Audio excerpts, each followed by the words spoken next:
do you get a sense that that's where things are starting to trend towards, or is this something that you could see like your age group, you as a younger person, kind of laying the foundation for, 10, 20 years down the road? Yeah, so honestly, I do see the possibility of us getting more involved into what we usually do or like used to do in our own country. Like example, the older people. But think about the structure that we are being set up here. Do we really get paid enough to do what we really love, right? Example, okay, they created a gardening program. If me as a Korean elder, right, like say I'm like 40 or 50, if I go work there, am I gonna get paid enough to pay for my rent?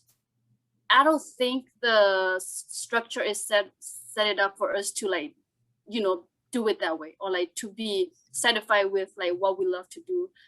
So that's why many times the Korean population, they would just go work in the meat packing plant because they don't have to talk to anybody.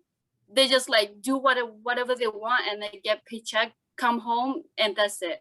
I don't think they are given the chance to grow, or like example, okay, what they're really good at, they are not given the chance to do what that they are just given the chance to like go to work, and for them they are very thankful. And me as a younger generation, like, okay, I think we can do better, because you're here to work for like 40 years. You can't just like go to work in a meat packing plant and then die. um so yeah, but like you said, down the road in 10 years, that's what I really want to see. Example, having a nonprofit where the woman can weave, right? Because they're their talent, they can weave clothes, they can make business. They just need someone to like invest in them. And so I think, yeah, another thing that other people can partner with us is invest in us, mentor us, teach us like basic American skill, because that's not what we are taught when we came here. So even little stuff like that, it would be really helpful. Also, not just for our parents, but like for the younger folks. We have a bunch of high school kids. I think the Omaha in general, we did a great job, helping our students graduated from high school, but I don't think we do a great job preparing them for what they really are. Example, okay, so example, you have a Korean young person, a young man who is like 17, finished high school, but he or she is not really good at research, or like doesn't like to read, but like they may have some other skills like artist, but they don't know that there's like an artist school, right? Maybe there's like some training school that we can send them to.